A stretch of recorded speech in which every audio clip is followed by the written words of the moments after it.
32 डिग्रियां उनके पास, 9 भाषाओं का ज्ञान है, इसलिए यहाँ राजनीति की बात नहीं करनी चाहिए। अभी हमारे संत ने कहा कि यहाँ राजनीति की बात नहीं होनी चाहिए।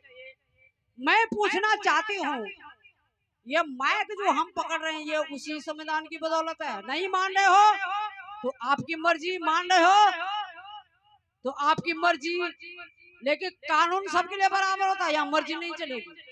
क्यों? वोट सभी देते हैं। रुक जा, तो बीच में मत बोल, ठीक है प्लीज। तो माता बहनों को मेरा अनुरोध है, या तो सभी जागरूक हैं, कुछ उधर बैठे मुझे लगता है वो अनजागरूक है, वो करवा चौथ का व्रत भी लेती होंगी, पति की लंबी उम्र के लिए लंबी मांग विचारती होंगी। पति देव हजारों साल से यही पति मिलेगा, मुझे दूसरा पति मिलने वाला नहीं है, शराबी है, कबाड़ी है, मारता है, काटता है, कूटता है, इसके अलावा वो दूसरा मिलने वाला नहीं है। देवी मैया मुझे यही पति अगले जन्म में मिलना चाहिए। अगले जन्म की ढेरी जो इन लोगों ने मनोवाद ने लगा रखी है। तो बहना हूं, आप इस अंधविश्वास में मत रहो, समय का कोई भरोसा नहीं है। हमारे वीर सिंह भाई साहब ने और सिकंदरा में भजन गाया था और मैं भी वही थी। मैंने कहा था भाई साहब धीरे धीरे गाना क्योंकि आपकी तबीयत खराब है, तो उन्होंने बोला कि नहीं धीरे धीरे गाऊंगा। 8 तारीख को सत्संग था, 9 तारीख को वहां से आए थे और 11 को खत्म हो गए। तो वह कह रहे थे कि भाई जी रक्षाबंधन के बाद में जो कुलदीप पे लड़का हुआ है उनका कुआं पूजन के लिए मैं सत्संग करवाऊंगा, लेकिन उनका पहले ही सत्संग हो गया। समय का बहन जी कोई भरोसा नहीं है। यदि आप अंधविश्वास पढ़ी लिखी है तो आप ये अंधविश्वास को छोड़ दो, आप ये अंधविश्वास में मत पड़ो, क्योंकि कभी किसी पत्नी ने आज तक पति की लंबी उम्र नहीं की, न किसी पति ने आज तक पत्नी के लिए करवा चौथ रखा। सारे त्योहार महिलाओं के ऊपर थोपे गए हैं। दूसरी बात यह है, हमारे जो महात्मा लोग कहते हैं, दूसरी बात यह है वो देवी के मंदिर में जाती है, कहती हे देवी मैया यही पति मुझे मिलना है, मैं भले मर जाऊं लेकिन ये जिंदा रहना है। तो जब वो मर जाती है, वो 10 साल की होती है, जब वो लड़का पैदा होता है तो क्या 1 महीने को लड़का या 1 दिन को लड़का पता है उसको ये मेरी पत्नी थी पहले, मालूम है?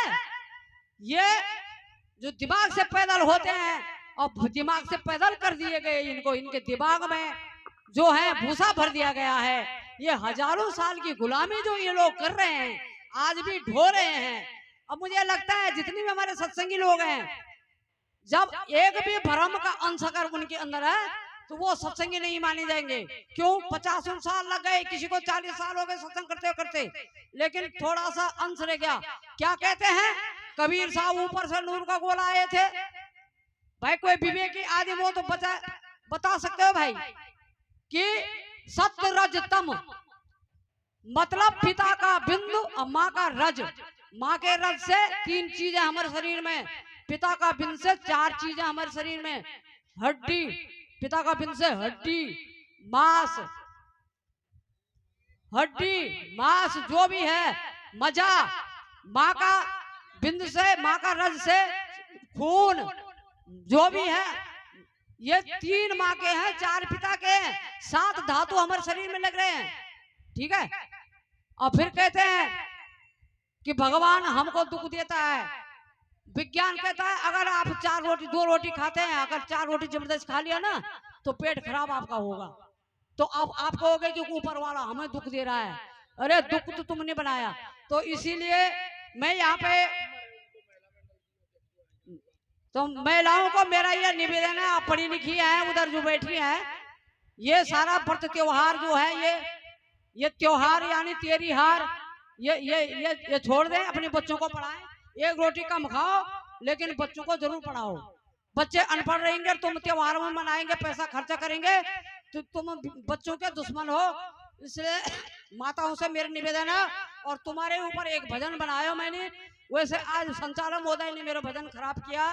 जो भक्त का मैंने भजन आज गूगल में से लिया था, ठीक है, वो तो गया, अब वो तो बोलने के मतलब नहीं है, लेकिन अब महिलाओं के ऊपर है ये भजन। महिलाएं ध्यान से सुने। कोई मत मानियो बात, ये तो पुआ पूरी ने छुड़वा में डोल लगी है भाई, बालकन ने मुंह के मारे डोल लगी है। बाजा मास्टर जी, बाजा मास्टर जी,